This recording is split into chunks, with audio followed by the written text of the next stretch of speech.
Good morning, everybody. I was so excited to come out here and start this video, rah-rahing my new clicker. I got it last night and I sat there, click, click, click, on, off, on, off, on, off, perfectly. And I am excited to get a new clicker. The other one was a complete bust, but we have a new clicker and we'll see how it works. In trial runs last night, it was working great. But I just read a message on the follow-up interview I did on Soft White Underbelly. Somebody posted a message, and it got me crying. It got me crying, so I had to sit here for a few minutes, composing myself and drying my eyes. And, in my follow-up video, I mentioned, my brother's demise and how tragic it was, and how I tried to get through to him. He carried this childhood trauma into his adulthood and wouldn't address it, wouldn't confront it, and he self-destructed. And I pleaded with him, I begged with him, I talked with him, I cried with him, I wrote him letters when communicating with him were so frustrating. I couldn't talk without getting so upset. So I would write letters to him. And, I try to keep a high standard for my life now.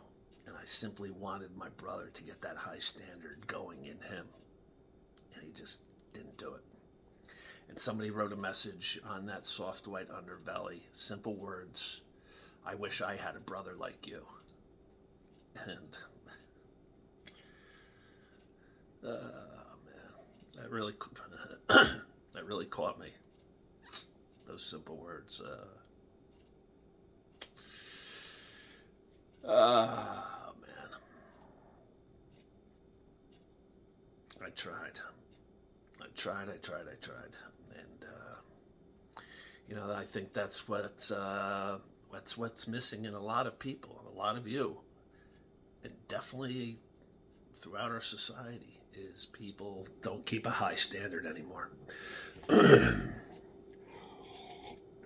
I was listening to a podcast the other day, two guys, and they were talking about, do you have a coach or teacher from your childhood that stands out as impacting your life? And both had a coach, and that coach was tough as nails on them. And I started thinking back. I was no stellar athlete. High school was for partying for me, to drown out the pain I was in. But I played we called it, I think, midget football. I don't know what they call it now. Not pee-wees, but the next level up. So it was like 10 to 13-year-olds. And I played for the Newton Braves. And we had three coaches. And two of the coaches I can't recall at all. But the third one I can recall. His name was Larry Cron. And this guy was tough as nails. And he had a high standard.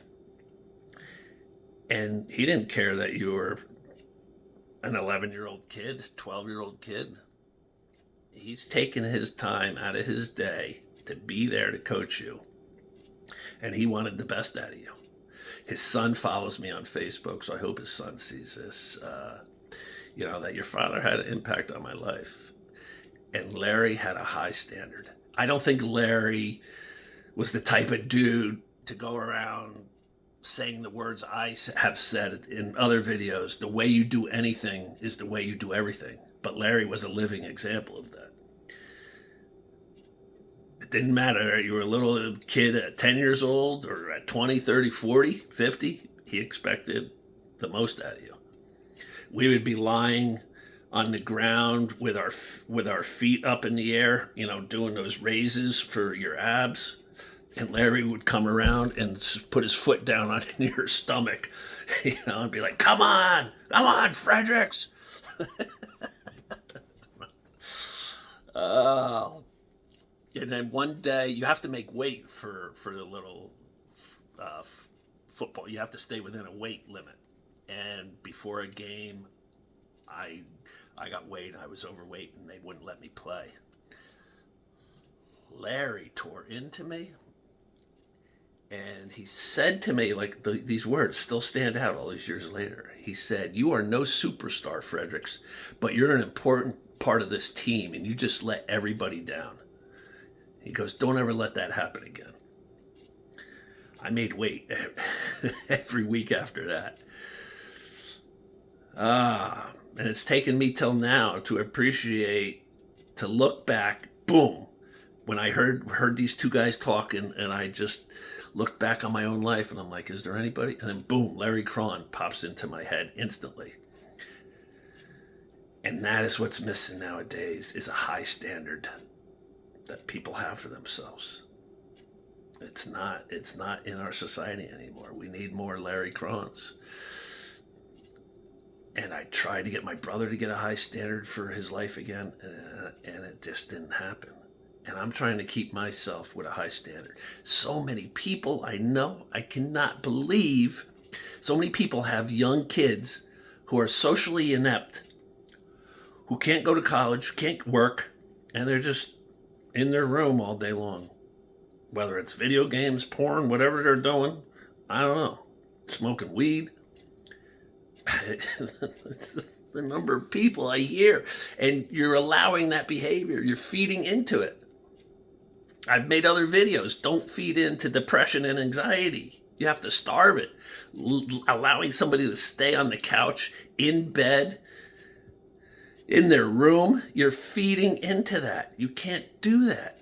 You got to get them up and go to a gym, and you got to get them to get a job, any job. Even if it's McDonald's, they have to be in society. They have to be around people. They can't be isolated in their room. And that goes for all of you. You have to have a higher standard for yourselves. When you join my coaching platform that I'm putting together right now, I'm going to expect a higher standard out of you. And I'm going to do weekly calls with you, weekly Zoom sessions. And I'm going to pull you forward with me. And I'm going to get you living to a higher standard. You can't just cave into yourself all the time. The other day, this is Friday morning right now, I'm making this video. The other day, Wednesday, I worked all day, and then I wanted to get to the gym, but it was pouring out after work. And I have a long commute, when it's rainy out and it was foggy, and that means a 2+ hour commute for me, because I have an hour and a half without any rain. When it's raining out, it's 2+ hours. And I had to go to the post office and do something. And I got tied up at the post office. It's so tough to get in and out of the post office quick. And my mind said I still had to go to the bank. I still had to get gas. And my mind is just saying, we got a 2+ hour ride. Let's get going. Let's not worry about the gym tonight. Missing today won't kill us. And I go to the bank, and then I went and got gas. And I said to myself, we are going to the gym. There is no excuses. And I went to the gym. I did not cut my workout short. I did my burpees. I did a full workout. And I left there feeling awesome. And I did not cave in. I have a high standard for myself. I was going to be doing a 2+ hour ride anyway. So what did it matter if, if I got going immediately after the post office or after the gym? Whatever. There's no caving in. And that's the type of mentality I'm going to get out of you people. And that's what I want you to get. You can't cave into those negative thoughts. Have a higher standard for yourself. Have a great day. Peace, everybody.